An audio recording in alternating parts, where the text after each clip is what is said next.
Imagine a business where you find an empty commercial parking lot, bolt a row of high-tech charging dispensers to the concrete, plug them directly into the electrical grid, and step back. Every single day, dozens of electric vehicle owners pull up, plug in, and pay you money to fill their battery packs. The cash is collected completely automatically. You barely have to staff the property. You barely have to think about it. It sounds almost too clean, too fresh and free, too obvious, like owning a gasoline station in 1955, when the suburban highways were filling up with V8 engines, and anyone with a fuel pump and a patch of dirt was printing money. That is precisely the historic comparison being made across commercial real estate boards right now. Electric vehicles are everywhere. Global sales crossed 20 million units in a single year, representing roughly 1 out of every 4 new passenger cars sold on the planet. In major international markets, millions of battery-powered vehicles are already sharing the asphalt. In the United States, federal infrastructure programs have committed $5 billion in public capital explicitly to build out national highway charging corridors. So, naturally, if you are an investor or real estate developer, you assume that owning a commercial charging station must be like owning a toll booth on the only bridge in town. But here is what is actually happening on the ground, inside these balance sheets, when the PR cameras are turned off and the spreadsheets are analyzed. The economic reality of owning an EV charging station is completely different from what the green energy headlines suggest. A select group of operators are genuinely generating high-margin cash flow. Many more are quietly burning through capital and losing money every single month. And the gap between those two outcomes comes down to a handful of brutal financial variables that almost no equipment manufacturer explains before you write the check. By the time you finish this breakdown, you will understand exactly where every dollar of revenue comes from, where the hidden operating cash disappears to, and what separates the thriving EV plazas from the ones sitting idle waiting for a financial miracle. Most people begin with a fundamental misunderstanding. They assume that charging stations sell electricity. They do not. Not really. The average wholesale commercial electricity price in the United States sits at approximately 13 cents per kilowatt hour. If your entire business plan relies on buying grid power at 13 cents and selling it to drivers at a small percentage markup, you will never, in your lifetime, recover the massive capital expenditures required to build the station in the first place. The unit economics simply do not work. The gross margin is too thin, and the upfront installation cost is vastly too large. What charging stations actually sell is convenience, speed, reliability, and time. Think about a bottle of municipal water. The water that flows out of a city tap costs a fraction of a penny per gallon. Yet, millions of people happily pay $2 for a single plastic bottle at a highway service station because it is cold, it is placed directly in front of them, and they need it immediately. Nobody is paying for the water itself, they are paying for immediate physical availability. Public DC fast charging operates on the exact same psychological and economic arbitrage. A driver cruising along a rural interstate highway in Texas does not care that residential electricity costs 13 cents at their home overnight. They need 60 miles of battery range delivered in the next 20 minutes so they can make it to their hotel before midnight. That speed is worth real money. That is why commercial fast chargers can bill drivers anywhere from 45 cents to 85 cents per kilowatt hour, frequently 4 to 6 times what the station operator originally paid. The power utility at the wholesale commercial rate. The business is not about commodity electricity. It is about deploying specialized capital equipment in the exact right place, at the exact right power capacity, at the exact moment a high-intent customer arrives. The most sophisticated charging station operators never rely on a single source of income. They engineer multiple revenue streams and layer them directly on top of one another. The first and most visible stream is the direct charging fee, billing the driver per kilowatt hour of energy delivered, or per minute spent plugged into the hardware. This forms the baseline of the cash flow model, but on its own, it is rarely enough to deliver attractive returns on invested capital. The second stream is idle fees.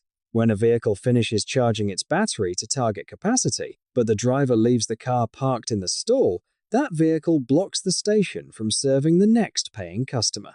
Smart operators automatically charge a penalty fee per minute once charging drops to zero. This is nearly 100% gross margin income that simultaneously enforces high asset turnover. The third stream is recurring memberships. Major networks like ChargePoint, EVgo, and Electrify America offer monthly subscription plans where high-mileage drivers pay a flat monthly fee in exchange for discounted rates per kilowatt-hour. This provides the station operator with something invaluable to lenders: predictable, recurring subscription revenue that hits the bank account whether or not those drivers plug in on any given Tuesday. The fourth stream is retail and dining partnerships, and this one routinely catches real estate investors off guard. A typical fast-charging session takes between 15 and 45 minutes. During that window, the driver and passengers are physically stranded at the site. Intelligent operators co-locate their charging hubs with coffee shops, quick-service restaurants, or convenience stores. In many roadside locations, the net profit generated from espresso and retail food sales during that 30-minute wait exceeds the total profit margin from the electricity delivered to the car. The charging bay becomes a high-value customer acquisition engine for the retail footprint. The fifth stream is digital out-of-home advertising. The large graphical screens integrated into modern fast chargers do not just display battery percentages. They run targeted digital video advertising for local businesses, insurance providers, and consumer brands. This represents high-margin, automated ad revenue with zero marginal cost per impression. The sixth stream is commercial fleet contracts. Delivery companies, ride-hailing fleets, and corporate logistics operators require guaranteed reliable charging capacity for dozens of vehicles daily. An operator who secures a multi-year fleet contract obtains a guaranteed baseline of volume that covers fixed operating costs before a single member of the general public pulls into the lot. The seventh stream is government carbon credits. In jurisdictions with active environmental markets, such as California's low-carbon fuel standard, dispensing electricity as a transportation fuel generates tradable carbon certificates. Operators sell these credits on open markets to traditional oil companies, legally mandated to offset their carbon footprints. This represents a government-mandated revenue stream that flows directly to the operator's bottom line, entirely invisible to the retail driver. Not all charging hardware is created equal. The specific tier you select dictates your target customer, your upfront capital burden, your site requirements, and your maximum revenue potential. At the lowest level sits Level 1, charging a standard household wall outlet running on alternating current at roughly 1.2 kilowatts. This adds a painful 3 to 5 miles of range per hour. Fully charging a modern electric SUV takes well over 12 hours. The hardware costs next to nothing, but because of the agonizingly slow speed, Level 1 is entirely useless for a commercial public business model.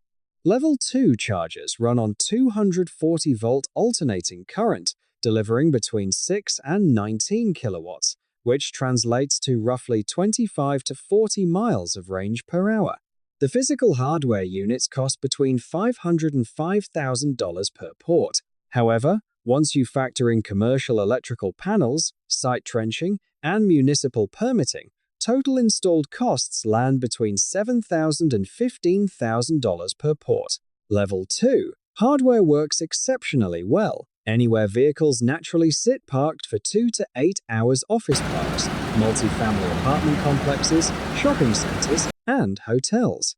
DC fast chargers represent a completely different industrial category. Instead of feeding alternating current to the car's internal converter, these units convert grid power externally and push direct high-voltage electrical current straight into the battery pack at rates between 50 and 150 kilowatts. A typical charge session takes 30 to 60 minutes. The physical dispenser hardware ranges from $15,000 to $75,000 per unit, but by the time you engineer a 3-phase industrial electrical feed, install a dedicated ground transformer, cut through concrete parking lots, and satisfy city planning departments, a single DC fast charger installed at a commercial location in North America routinely cost between $80,000 and $250,000, all in, per port. At the absolute top of the pyramid are ultra-fast chargers, the liquid-cooled high-power systems delivering up to 480 kilowatts. These liquid-cooled units can push 400 miles of range into an advanced vehicle architecture in roughly 20 minutes. But the fully installed capital cost per charging port easily surges past $200,000, scaling even higher if the local utility substation requires structural capacity upgrades. The foundational economic rule of charging infrastructure is absolute. The faster the hardware, the higher the capital cost, the higher the revenue per session, and the more brutally expensive it is to let that asset sit idle. Here is where most first-time real estate investors hit an unexpected financial brick wall. They budget for the high-tech charging dispensers, but completely fail to account for the civil engineering required beneath the asphalt. The hardware you bolt to the ground is often the least expensive line item of the entire project. What routinely destroys early-stage development budgets are the hidden infrastructure costs required before a charger can even be powered on. First, utility electrical upgrades. The existing electrical infrastructure inside almost any standard retail commercial property was designed to power fluorescent lights, air conditioning units, and refrigeration, not to feed multiple megawatt-scale fast chargers simultaneously. Drawing massive direct current requires an enormous grid connection. That means installing a dedicated step-down utility transformer, running heavy industrial copper conduit from the power line to the parking stalls, and erecting an entirely new commercial switchgear panel. If the local distribution grid lacks excess thermal capacity, which is increasingly common in dense urban metros and remote highway corridors, the electric utility will not absorb that infrastructure cost. In most regions, the site developer must pay for those grid reinforcement costs out of pocket. Grid upgrade fees alone have added anywhere from $15,000 to well over $100,000 to individual fast-charging projects. Second, civil trenching and surface restoration. Running thick conduit under an existing concrete parking lot means sawing through reinforced asphalt, digging deep trenches, laying industrial conduit, and repaving the surface. Civil engineering costs routinely run between $75 and $150 per linear foot. A row of chargers positioned at the far end of a parking lot, hundreds of feet away from the main power feed, can easily add tens of thousands of dollars in unexpected excavation costs. Third, permitting and soft costs.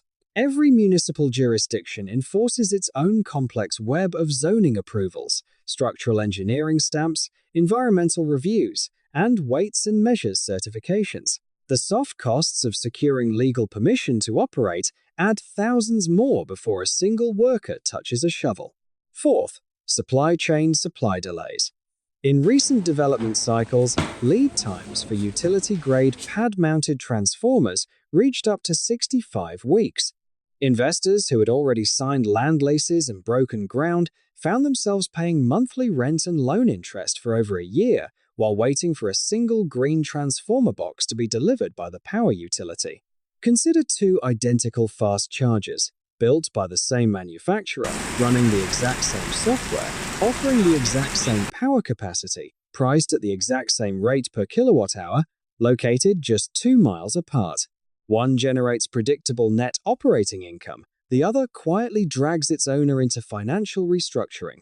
The only variable is location. This reveals the fundamental law of the EV infrastructure business. Location is not just one operational factor among many, it is the single deciding factor. Everything else is secondary. The reason boils down to driver behavior.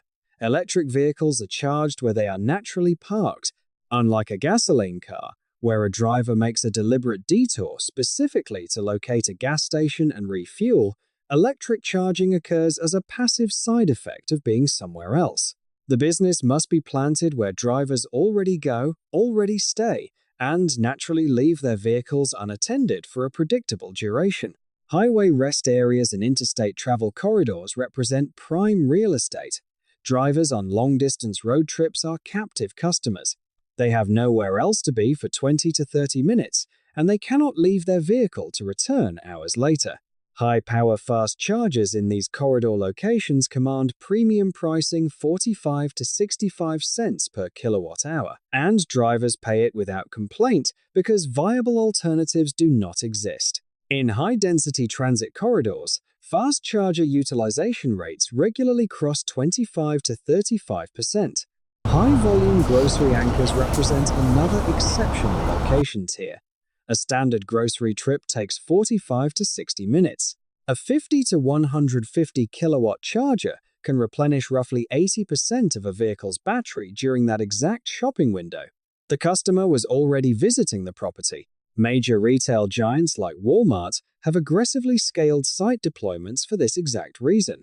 The presence of fast charging attracts an affluent customer demographic that spends more money inside the store while waiting. Workplace parking structures and suburban office parks are ideal for lower-cost Level 2 hardware. Employees park their cars for 6 to 8 hours. There is no desperate urgency. A low-cost 7-kilowatt Level 2 charger is perfectly sufficient. The capital expenditure is a fraction of fast-charging hardware. Grid demand is minimal, and site utilization is extraordinarily predictable 5 days a week. Conversely, the locations that fail are those that look logical on paper but misread human behavior. A standalone fast charger placed in the parking lot of a quiet suburban strip mall with no anchor tenant and no reason to linger generates virtually zero revenue regardless of how sleek the hardware looks. A charging station that sits empty with no car plugged in earns exactly $0 per hour, but it does not cost $0 per hour. The cloud software platform license is running. The cellular data link is transmitting diagnostics. The land lease payment is due. The commercial insurance premium is ticking forward, and the capital debt service is accumulating interest. The equipment is simply sitting in the parking lot costing money while generating zero revenue. This structural dynamic is fundamentally different from a traditional gas station. A high-speed fuel pump fills a gas tank in 4 minutes and immediately clears the bay for the next paying driver. A fast EV charger occupies the same physical footprint and hardware for 20 to 60 minutes per transaction. An overnight Level 2 charger locks up a port for 8 straight hours per car. This reality makes utilization rate the percentage of time in a 24-hour day that a charger is actively delivering power to a battery, the single most critical financial metric in the entire infrastructure asset. Class. Industry data tracking public DC fast charging performance across North America revealed a national average utilization rate of approximately 15.8%. Read that number carefully. For roughly 20 out of every 24 hours in a day, the average public fast charger in the country sits completely idle, generating zero income. Busy major metropolitan markets perform significantly better. The 25 to 35% utilization rates recorded in dense urban centers like Los Angeles, New York, and Miami allow the underlying financial model to function smoothly, but in secondary and rural markets, utilization often hovers in the single digits. The recognized benchmark where a commercial fast-charging hub transitions from a cash burn risk to generating healthy net operational margins is around 30 to 50% utilization. Bridging the gap from a 15% average up to a 30% utilization threshold often takes years of organic local EV adoption. Suppose you buy wholesale electricity at a commercial rate and sell it to drivers at a retail markup. That sounds like a stable, predictable spread.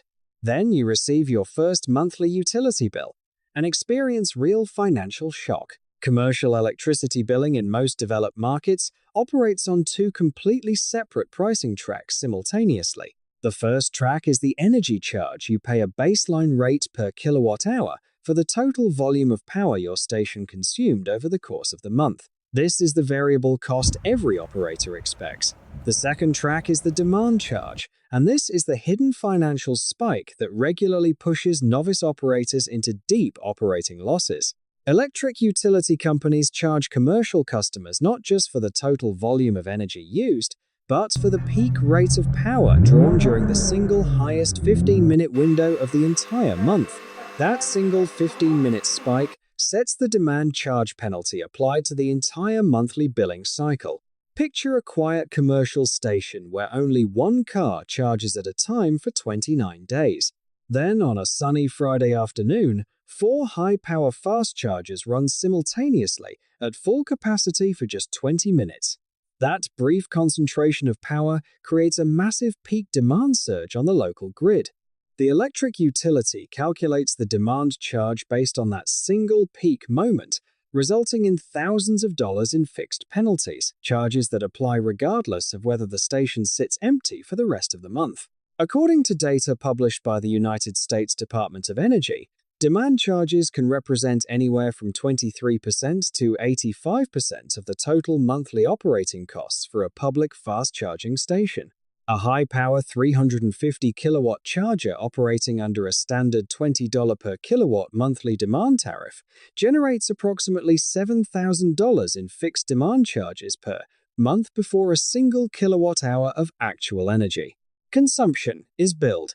At low site utilization, that massive fixed charge is spread across very few customer transactions, meaning the operator loses a significant amount of money on every individual vehicle that plugs in. This explains why high-power fast chargers are not automatically more profitable than slower chargers. They demand massive grid capacity, trigger punishing peak demand charges, and carry substantially higher ongoing maintenance costs. A well-placed row of Level 2 chargers at a corporate office structure operating quietly near full capacity for 8 hours a day can yield far superior long-term risk-adjusted returns on capital than an expensive fast-charging hub that experiences unpredictable, sporadic spike usage. In the current market environment, whether a commercial charging station generates a high return on equity or bleeds capital is often determined not by how many cars show up, but by how skillfully the developer captures available government subsidies.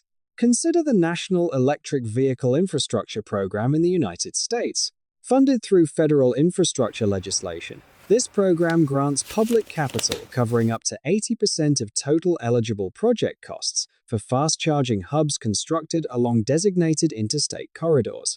Consider the math. A developer building a 4-stall fast-charging hub that would normally require $400,000 in total capital expenditure can potentially leverage federal grants to reduce their net out-of-pocket equity requirement down to just $80,000. That dramatic reduction in upfront capital completely rewrites the financial underwriting model. A site that would require 15 years to pay back its capital investment at full private cost can achieve full capital payback in just 3 to 4 years once public grants are applied. Furthermore, federal tax provisions like the Section 30C tax credit offer additional tax offsets, covering up to 30% of hardware and installation costs for projects built in qualifying low-income or non-urban census tracts. Stacked directly on top of federal infrastructure grants and local utility rebate programs, smart developers can compress their net capital exposure to a fraction of the unsubsidized build cost. In international markets like the United Kingdom, workplace charging schemes and local EV infrastructure funds channel substantial public capital toward underserved locations. The strategic conclusion is straightforward. Developers who understand how to stack federal grants, regional incentive programs, utility rebates, and tax credits deploy assets at a massive structural advantage. Operators who simply hire a contractor and construct a site without optimizing the public subsidy landscape are competing at a permanent financial disadvantage. Real estate investors often imagine a charging station as a simple, durable metal box that sits outdoors and collects passive income. In operational practice, fast chargers are highly complex pieces of high-voltage power electronics exposed to extreme weather, physical abuse, vandalization, and endless vehicle software updates attempting to handshake with the station. Charging cables get dragged across asphalt and damaged. Credit card payment terminals freeze. Liquid cooling systems inside high-power cables leak. Connectors suffer pin wear. And the moment a charger goes offline, revenue stops instantly. Even worse, the brand damage begins immediately. Today's electric vehicle drivers rely heavily on crowdsourced mobile applications like PlugShare to check real-time charger reliability scores before navigating to a site. A station that develops a reputation for broken dispensers accumulates negative user reviews, permanently diverting future driver traffic to competing networks.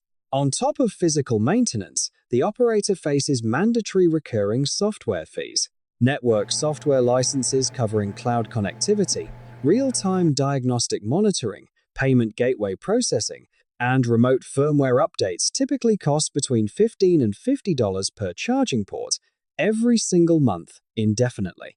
That fixed overhead hits the balance sheet whether the charger serves 100 cars or sits completely empty. To combat downtime, the global market for predictive maintenance software and sensor monitoring in EV charging hit $2.8 billion. The industry is investing heavily in remote diagnostics that detect component degradation before a total system breakdown occurs. Operators deploying advanced predictive monitoring report maintenance cost reductions of up to 28% and equipment life extensions of 15 to 20%, which, given the high replacement cost of fast-charging hardware, represents the exact difference between a viable commercial enterprise and a write-off. If you want to track where the durable long-term wealth is accumulating across the EV charging ecosystem, do not look at the hardware manufacturers. Look at who owns the physical land beneath the chargers. Commercial real estate owners who control high-traffic strategic locations adjacent to major highway interchanges anchored by high-volume retail centers or embedded in dense urban cores hold the ultimate power. Charging network operators require long-term ground leases on these prime parcels to justify their capital investment. Landowners can negotiate attractive revenue-sharing arrangements, escalating base rents, or buyout options to acquire the charging infrastructure once site utilization reaches a mature, predictable level. The property owner carries zero technical risk, zero maintenance liability, and zero exposure to hardware obsolescence. The network builders, known in industry jargon as charge point operators, capture the bulk of gross transaction volume, but they also carry all the heavy operational burdens, capital depreciation, and maintenance risk. Scale provides some margin relief, but achieving sustained profitability at the corporate network level remains an ongoing challenge across the sector. The cleanest, most durable business model in the entire ecosystem belongs to the specialized software platform providers. These technology companies sell the cloud operating systems, billing engines, and energy management algorithms that every network must run. They collect recurring monthly SaaS subscription fees per port across tens of thousands of chargers worldwide. Their operating expenses do not increase when wholesale electricity prices spike. Their physical equipment never breaks down in a snowstorm. And every new charger added to the global grid automatically adds another high-margin subscription stream to their recurring revenue model. This dynamic has driven the emergence of a brand new asset class, the purpose-built charging travel plaza. These are not standard parking lots with two chargers bolted in the corner. They are fully integrated, high-end roadside destinations featuring dozens of ultra-fast charging stalls, premium coffee shops, clean restrooms, high-speed Wi-Fi lounges, and interactive advertising screens. The operator owns both the underlying real estate and the retail concessions. Electricity is treated essentially as a customer acquisition loss leader designed to attract a high-spending demographic. The high-margin retail food, premium beverages, and local advertising are where the actual profit is made. To see how all these moving parts come together in the real world, let us contrast two realistic financial investment scenarios. In the successful scenario, you secure a prime real estate site at a high-volume highway interchange in a region with strong EV adoption. You construct a 4-stall DC fast-charging hub at a total build cost of $400,000. However, you successfully secure an 80% federal infrastructure grant, compressing your net private equity investment down to just $80,000. Because of prime location selection, your chargers maintain a consistent 35% utilization rate. A well-sited fast charger at that utilization level generates between $3,000 and $5,000 per month in gross charging revenue per stall. By adding an automated retail coffee kiosk and digital screen advertising, you generate an additional $1,500 in monthly gross margin. After accounting for all operational expenses, electricity, energy costs, demand charges, software licenses, preventative maintenance, insurance, and ground lease payments, your annual operating costs total approximately $65,000. After all costs, you net roughly $35,000 per year in clean operating cash flow on an initial net capital investment of $80,000. You achieve complete equity payback in roughly 2 to 3 years. Now consider the unsuccessful scenario. You install 2 DC fast chargers at a standalone site off a secondary suburban road in an early-stage adoption market. You pay the full, unsubsidized construction cost of $200,000 out of pocket. Site utilization hovers at 12%, slightly below the national average. At that low volume, the chargers generate roughly $1,800 per month in total charging revenue. However, because multiple cars plugged in simultaneously during a single peak afternoon, your monthly utility demand charges hit $1,400 alone. Once you add network software fees, physical maintenance, property insurance, and land lease obligations, your total annual operating costs exceed $45,000 against total annual revenues of just $22,000. You are losing over $20,000 a year in cash flow. There is no clear path to profitability without a massive surge in local EV adoption or a fundamental restructuring of utility demand charges, neither of which you control on your own balance sheet. The difference between these two financial outcomes is not luck. It comes down to site selection discipline, subsidy optimization, software-driven energy management, and attaching auxiliary high-margin revenue streams from day one. The long-term global transition from internal combustion engines to electric mobility is real. The charging infrastructure must be built, and substantial fortunes will be made building it. But the capital will accrue to sophisticated operators who realize that owning an EV charging station is not like owning a passive vending machine. It is a capital-intensive, operationally demanding utility infrastructure business where the margin for error is razor-thin, the hidden costs are substantial, and the difference between long-term cash flow and capital destruction is decided long before the first vehicle plugs in. Thank you for watching the World Money Desk. If you want to master the real-world financial mechanics behind the global energy transition, hit the like button, subscribe, and share your thoughts in the comments below. We will see you in the next financial deep dive.